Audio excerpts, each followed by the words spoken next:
आपातकाल भारतीय लोकतंत्र के इतिहास का सबसे काला अध्याय।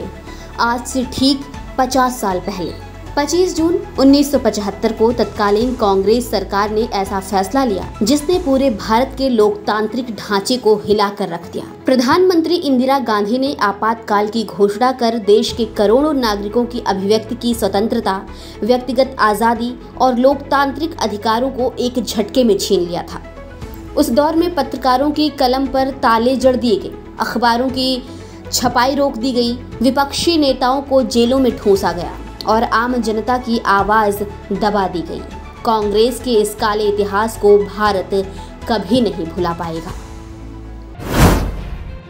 आज 25 जून है। ये वही तारीख है जब इस दिन भारतीय इतिहास का एक काला अध्याय लिखा गया। तत्कालीन प्रधानमंत्री इंदिरा गांधी ने आज ही के दिन देश में इमरजेंसी घोषित कर दी थी। इसके बाद सामाजिक कार्यकर्ता, छात्र नेता, वकील, मानवाधिकार कार्यकर्ता, हर उस व्यक्ति को जेल में डाला गया जिसने कांग्रेस सरकार की तानाशाही नीतियों का विरोध किया। इसी मौके पर महाराष्ट्र के राजस्व मंत्री और भाजपा प्रदेश अध्यक्ष चंद्रशेखर बावनकुले ने कांग्रेस पर तीखा हमला बोला। उन्होंने कहा, आपातकाल भारतीय लोकतंत्र के इतिहास का काला अध्याय है। कांग्रेस ने उस समय सत्ता के नशे में चूर होकर संविधान की आत्मा को रौंद दिया।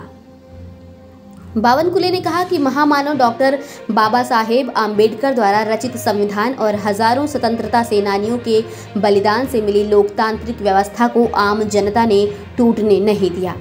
चंद्रशेखर बावनकुले ने कहा कि पूरा देश कांग्रेस की तानाशाही के खिलाफ खड़ा हो गया। लोकतंत्र की रक्षा के लिए हजारों नागरिकों ने जेलें भरी और संघर्ष किया। कांग्रेस का वो अंधकारमय काल भारतीय लोकतंत्र की तेजस्वी शक्ति के आगे टिक नहीं सका।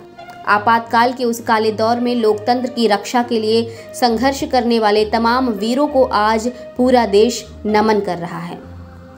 आज जब हम स्वतंत्रता से बोलने और जीने का अधिकार भोग रहे हैं तो ये उन लोगों की देन है जिन्होंने 1975 में कांग्रेस सरकार के खिलाफ सीना तान कर खड़े होने का साहस दिखाया। आपातकाल सिर्फ एक घटना नहीं, वो एक चेतावनी है कि लोकतंत्र को बनाए रखने के लिए हमेशा जागरूक रहना जरूरी है। चंद्रशेखर बावनकुले जैसे नेता आज यही याद दिला रहे हैं कि जनता ने उस वक्त भी तानाशाही को नकारा था और आज भी नकारेगी।